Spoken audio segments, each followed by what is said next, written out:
오늘도 하나님 말씀 앞에 서게 되어 여러분 모두를 주의 이름으로 축복합니다. 주의 말씀 함께 보겠습니다.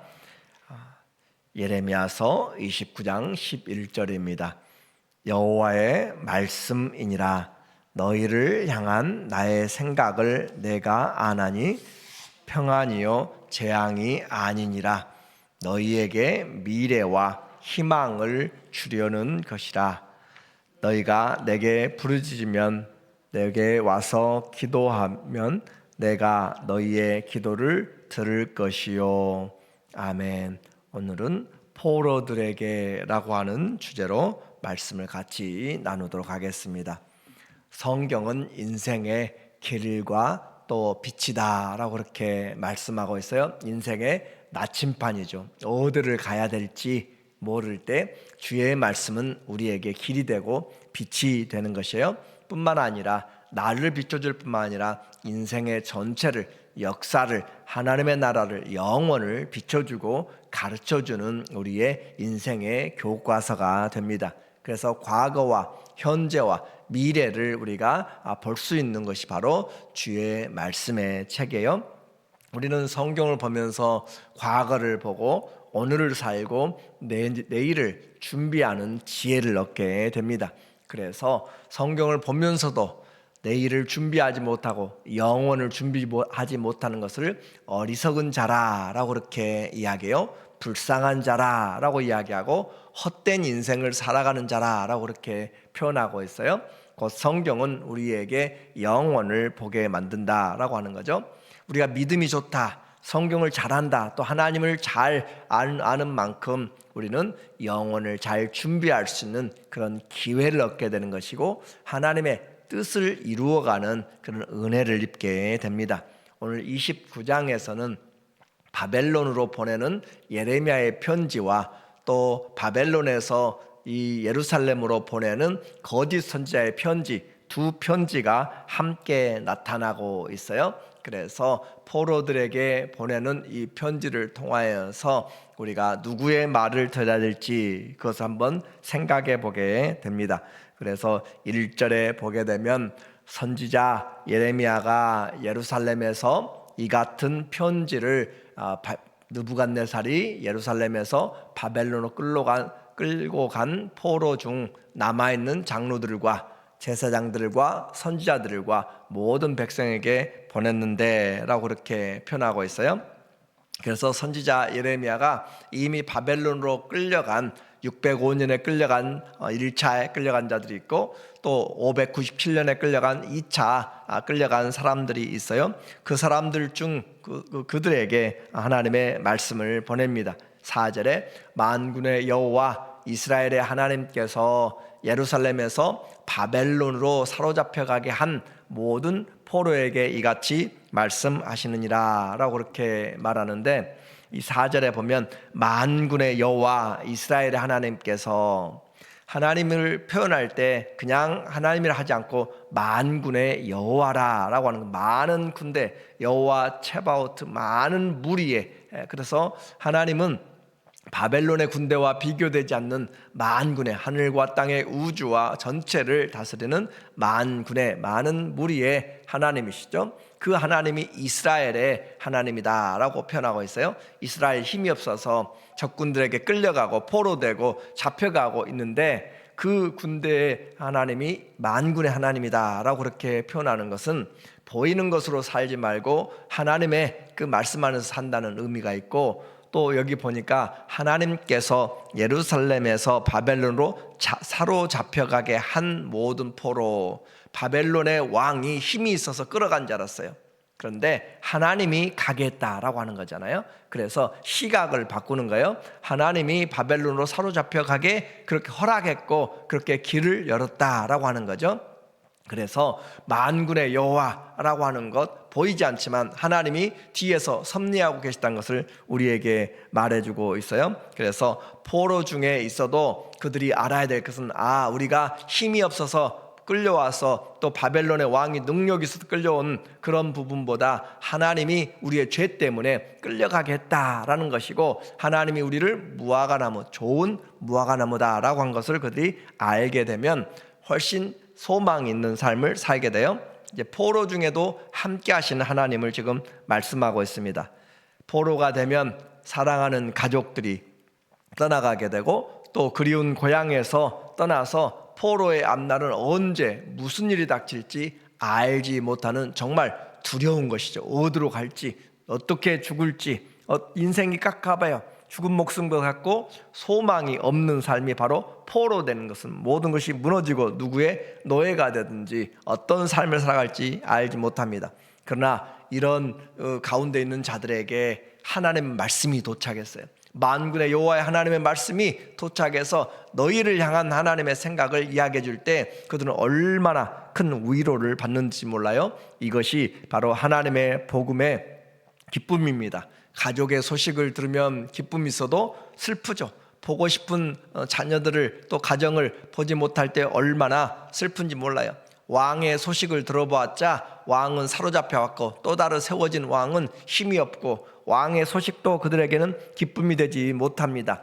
망해가는 나라의 왕이 무엇을 할 수가 있겠어요? 그러나 만군의 여호와 하나님의 말씀이 편지가 그들에게 도착되었다라고 할 때는 그들에게는 소망이 있는 것이에요. 그래서 하나님의 말씀은 우리가 어디가 있든지 우리로 하여금 믿는 자에게 소망을 주십니다. 내가 어려운 가운데, 고난 가운데, 질병 가운데, 사업의 실패 가운데 있을지라도 하나님의 말씀이 들려진다는 것은 하나님이 여전히 나를 간섭하시고 나를 보고 있다라고 그렇게 하는 거예요. 그래서 하나님이 지금 포기하지 않았습니다. 자기 백성을 지금도 살펴보시고 기억하고 계신다라고 하는 사실이에요. 그래서 예루살렘 본국을 떠났지만 하나님이 여전히 그 먼 곳까지 하나님이 살펴보시고 그들에게 편지를 보내서 그 성도는 하나님의 말씀을 듣고 살아야 되죠. 자, 그러면 도대체 편지의 내용은 무엇인가 라고 하는 거예요. 그들에게 하나님이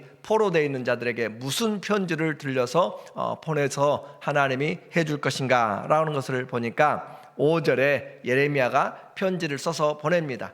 보낸 것을 그 사절단이 가지고 갔어요. 가서 그들에게 읽어줘요. 예레미야의 편지를 통하여서 하나님의 메시지죠. 너희는 집을 짓고 거기에 살며 텃밭을 만들고 그 열매를 먹으라.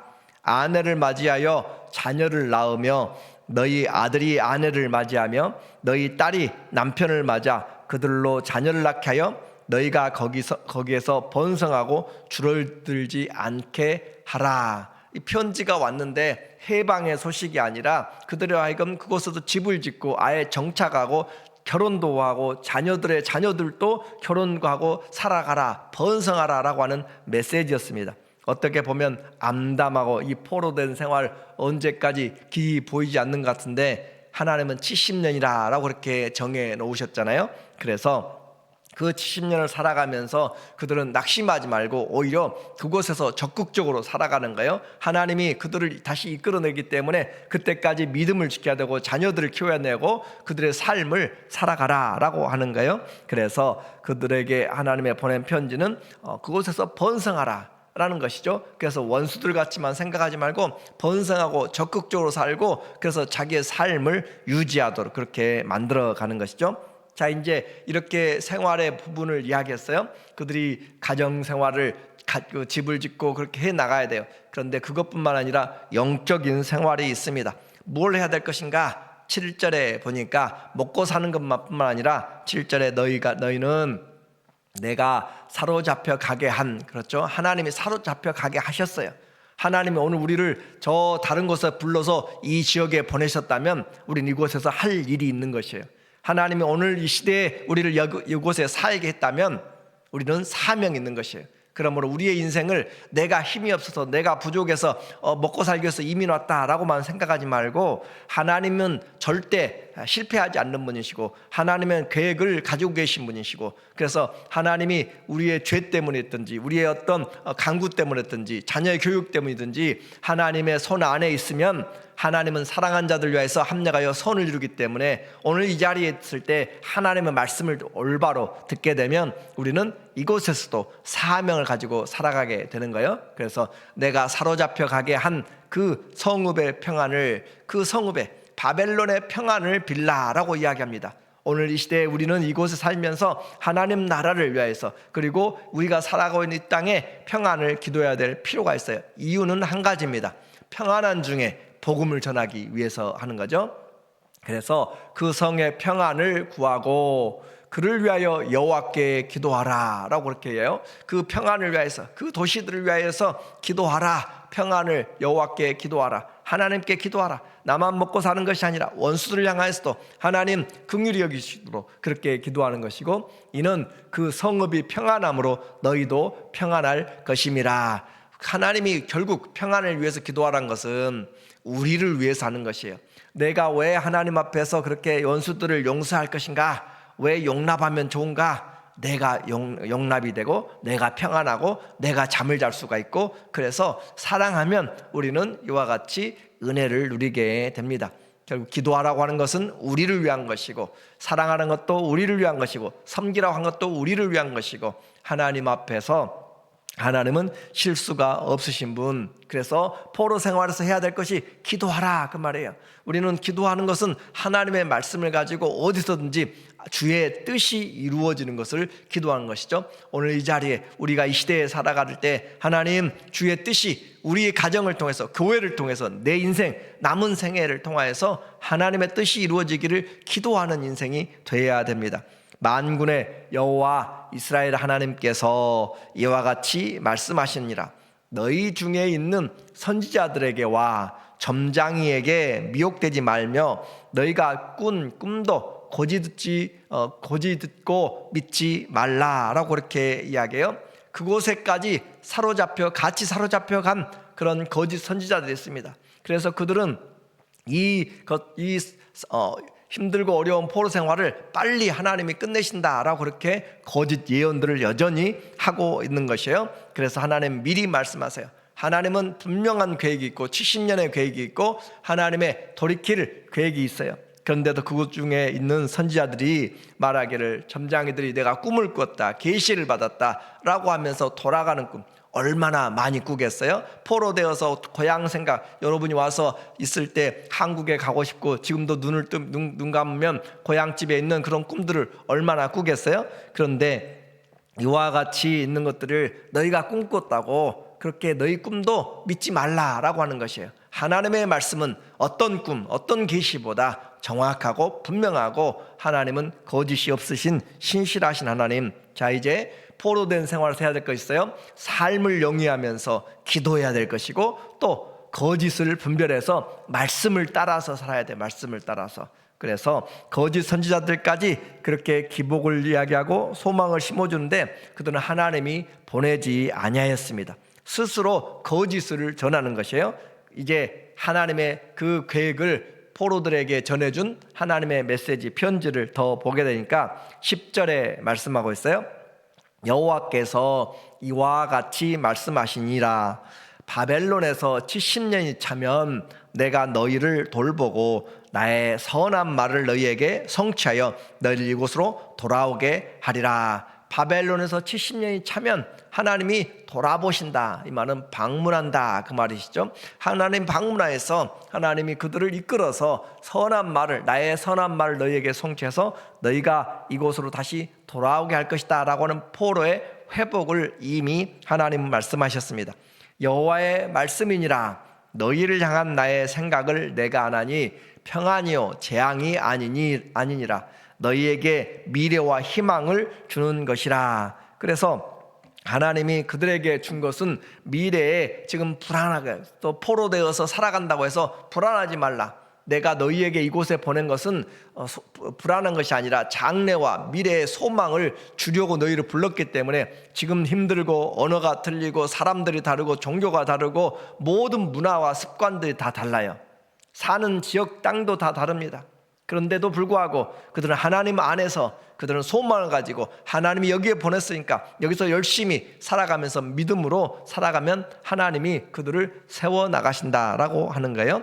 그래서 성도는 어디를 가든지 무엇을 하든지 하나님과 함께하면 그곳에서 하나님을 영화롭게 할 수 있고, 그곳에서 사명을 가지고 살아갈 수 있고, 하나님이 우리에게 주신 믿음의 뜻을 잘 이루어 나갈 수가 있어요. 그래서 내게 능력 주신 자에서 내가 모든 것을 할 수 있느니라. 바울이 빌립보서 4장 13절을 이야기한 것은 감옥 안에서 이야기한 거잖아요. 감옥 안에서도 주 안에서 기도할 수 있고 하나님의 뜻으로 편지를 보내서 하나님 앞에 간구하고 그 하나님의 뜻을 잘 양육하고, 그래서 우리는 어디를 가든지 무엇을 하든지 내가 주 안에 있으면 주님이 우리를 통하여서 하시는 일들을 기대해야 됩니다.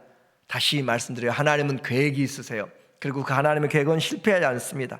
어쩔 수 없이 하나님이 힘이 없어서 자기 백성을 팔려가도록 그렇게 놔두신 하나님이 아니란 거예요. 죄에 대해서 공의 하나님이 지금 그들을 가도록 그렇게 허락했지만 하나님은 선을 이루시고 결코 그대로 두지 않고 그들과 함께 지금 가고 계시고, 그곳에서 하나님은 포로들의 눈물과 그들의 기도와 그들의 삶을 보십니다. 그래서 장래의 소망을 심어주려고 하는데 어떤 소망이 더 큰 소망인가? 11절에 우리에게 말하고 있어요. 하나님이 그들에게 소망을 주신데 12절에 보니까 너희가 내게 부르짖으며 내게 와서 기도하면, 너희가 내게 와서 부르짖으며, 포로된 생활 쉽지 않습니다. 내 마음대로 할 수가 없어요. 그러면 하나님 앞에 나가야 되는 거예요. 기도하면 부르짖어 와서 기도하는데 그냥 기도하는 것이 아니에요. 여러분이 새벽에도 아니면 혼자 철회하면서 금식하면서 기도할 때, 답답한 문제를 기도할 때 그냥 기도하지 말고 좀 부르짖어서 하세요. 정말로 힘들면, 사람이 힘들면 부르짖게 되잖아요. 저 멀리 내가 물에 빠져가게 되고 그러면 그냥 혼자 속으로만 하지 말고 나를 살려달라고 있는 힘을 다해서 기도하는 것처럼 하나님 앞에 기도하는 것이, 그래서 내게 부르짖으면 내게 와서 기도하면, 하나님이 귀가 없어서 못 들은 것이 아니라 우리의 절박한 심령이잖아요. 그래서 내게 부르짖으며, 이 부르짖다 목에서 피가 나오도록 새가 그렇게 새끼를 지키기 위해서 하는 것 같은 그런 카라의 단어예요. 그래서 부르짖으면 내게 와서 기도하면, 부르짖으면서 기도하면 내가 너희의 기도를 들을 것이요 너희가 온 마음으로 나를 구하면 나를 찾을 것이요 나를 만나리라. 온 마음으로. 그래서 하나님 앞에 온 마음으로 나를 구하면, 그냥 가만히 묵상하고 있으면 우리에게 그렇게 능력이 없어요. 묵상하고 있으면 내 생각이 그렇게 집중하지를 못해요. 다른 생각나는 것이 콩밭에 가 있는 것이고, 그래서 하나님 앞에 자기의 기도를, 자기의 목소리가 들을 수 있도록 그렇게 기도하면서, 때로는 하나님 앞에 절규하면서 간절히 기도하면 나를 구하면 나를 찾을 것이요 나를 만나리라. 가장 큰 축복은 이제 포로지에서, 예루살렘에서 그들이 하나님을 못 만났어요. 제대로. 이제 포로지에서 그 고난 가운데 하나님 앞에 나올 수 있는 기회가 되었다라고 하는 거예요. 그래서 고난이 우리에게 유익이 됩니다. 고난이 고난으로 끝나지 않고, 고난이 우리에게 유익이 되는 것은 하나님을 아는 것이고 하나님의 말씀을 아는 것이고 하나님을 경험하는 것이고, 그래서 고난이 우리에게 유익이 된다라고 그렇게 말씀하고 있어요. 이제 우리에게 하나님이 이와 같이 온 마음으로 하나님을 찾을 수 있도록 길을, 포로지에서 드디어 하나님을 이제 그들이 다시 생각하게 됩니다. 한번 생각해 보세요. 이 관계가 참 중요합니다. 하나님이 약속을 주셨어요. 내가 너희를 보냈다라고 이야기하고, 그 포로지에 하나님께서 70년의 그 삶을 하나님이 이미 했고 다시 돌아오게 한다고 했어요. 그럼에도 불구하고 그들에게 어떻게 하라고요? 기도하라고 이야기해요. 그럼에도 불구하고 기도하라. 너희가 간절히 기도하면 그 기간 안에서 하나님과의 관계로 너희가 삶을 살아가게 되고, 하나님이 도와주신 은혜로 그 어디나 참 기쁨과 소망이 있다라고 하는 것을 말하고 있습니다. 약속과 기도와의 관계예요. 그래서 이 약속과 기도와의 관계에서 우리가 하나님의 말씀에 약속이 있어요. 그럼에도 불구하고 어떻게 해요? 간절히 기도해야 돼요. 하나님 우리를 도와주세요. 그럼에도 불구하고 우리는 간절히 기도해야 돼요. 그래서 성도의 기도는 반드시 필요한 것이에요. 나를 전심으로 찾고 찾으면 고난이 주는 유익이라고 했어요. 고난 가운데도 주님 앞에 나가지 않으면 어리석은 자가 되는 거예요. 고난은 하나님 우리를 불러내시는 그런 소리라고 했어요. 그래서 하나님이 부르실 때 우리는 나가야 되고, 하나님께 나가되 침묵하면 안 되고 낙심하면 안 되고, 부르짖고 간절히 하나님께 나가서 기도할 때 주님이 어려움 가운데서, 고난 중에도 하나님 힘을 주시고 은혜를 주십니다. 주님과의 관계가 회복될 때 하나님 그들을 고향으로 다시 돌이켜 보내십니다. 14절에 보니까 우리에게 말하기를 이것은 여호와의 말씀이니라. 나는 너희들을 만날 것이며 너희를 포로던 중에 다시 돌아오게 하되 내가 쫓아 보내었던 나라들과 모든 곳에서 모아 사로잡혀 떠났던 그곳으로 돌아오게 하리라. 이것은 여호와의 말씀이니라. 하나님의 말씀은 시간을 초월합니다. 하나님의 말씀은 공간을 초월합니다. 하나님의 말씀은 이와 같이 반드시 이루어져요. 그런데 우리에게 약속을 주셨으면 기도하라 라고 하는 거예요. 하나님이 약속했으니까 가만히 있어도 천국 간다, 그렇게 생각하지 말고 오늘 우리는 믿음을 지키기 위해서 선한 싸움을 싸워야 되고 달려갈 길을 달려가고 하나님 앞에 열심히 거짓 말씀들을 분별해 나가면서 싸워야 될 필요가 있는 것이에요. 그래서 하나님의 말씀은 우리를 가만히 있게 만든 것이 아니라 말씀을 들으면 기도하게 만들고 삶을 살아가도록 그렇게 만드는 거예요. 믿음을 지키기 위해서 살아갑니다. 그렇게 주님 앞에 살아가는데 이 15절 이제 이하로부터 여기까지는 예레미야의 편지가 바벨론으로 그렇게 떠난 자들에게, 있는 자들에게 보내졌고, 15절부터 마지막까지는 그 바벨론에 살아있는 그 거짓 선지자가 예루살렘으로 편지를 보내요. 예루살렘의 유사장이라고 이야기하는 그 스바냐에게 편지를 보내서 어떤 편지를 보내냐면, 너희가 이렇게 하나님의 자리에 제사장의 그런 유사로 그렇게 성전 총감독으로 있으면서 왜 거짓 자칭 선지자라고 하는 예레미야가 이곳에 집을 짓고 이곳에서 결혼하고 이곳에서 살라고 이야기하는데, 그런 자칭 거짓 선지자를 가만히 놔두느냐, 너희가 잡아서 구금하고 때리고 해서 그런 자들을 없애라 라고 그렇게 바벨론에 끌려간 거짓 선지자 스마야가 그렇게 편지를 보내는 것이에요. 이처럼 그곳에서도 하나님의 말씀을 이제 대적하면서 소망이 없다라고, 우리는 지금 2년 만에 돌아가야 되고 곧 돌아가야 되는 하나님의 메시지를 지금 전하고 있는데, 예레미야는 거꾸로 이곳에서 70년을 살아야 되고 집 짓고 결혼하고 자녀들까지 결혼하면서 이곳에서 평안을 빌고 살라고 하니까 이건 도무지 우리를 살아갈 수 없는 소망을 잃어버리게 하는 자다. 이런 자가 어떻게 예루살렘에서 지금 이렇게 편지를 보내고 선지자라고 할 수 있느냐라고 그렇게 하는 것이죠. 그런 편지를 받고 예레미야는 너희에게 다시 편지를 씁니다. 너는 다시 그곳에서 살아나지 못하고 또 너희 자녀들도 거기서 다 멸망하게 되리라 라는 것으로 편지를 마치고 있어요.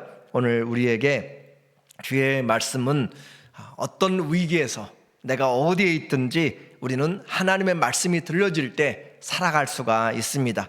그리고 위기는 하나님 앞에 나올 수 있는 기회라고 생각해요. 왜 내게 이런 아픔이, 내게 왜 환경이, 아니요, 그 환경이 우리를 기도하게 만드는 것이에요. 그래서 성도의 가장 큰 특권 중에 하나가 기도할 수 있다는 것이에요. 어려운 중에 또 기쁨 중에도 모든 환경 중에서도 하나님 앞에 기도할 수 있고 찬송할 수 있고, 그것이 믿음인 것입니다. 그래서 재앙이 아니에요. 내가 당한 어려움이 재앙이 아니라 하나님 앞에 나가면 재앙이, 슬픔이 우리 밤에 왔어도 아침에는 새로운 하나님의 은혜와 기쁨이 되고 기쁨의 관을 우리에게 씌워주는 것처럼 미래와 소망을 주려는 계획은 하나님 안에 있습니다. 말씀 안에 있습니다. 그래서 고난의 때 해야 될 것이 있어요. 기도해야 되는 것이고 말씀을 들어야 되는 것이죠.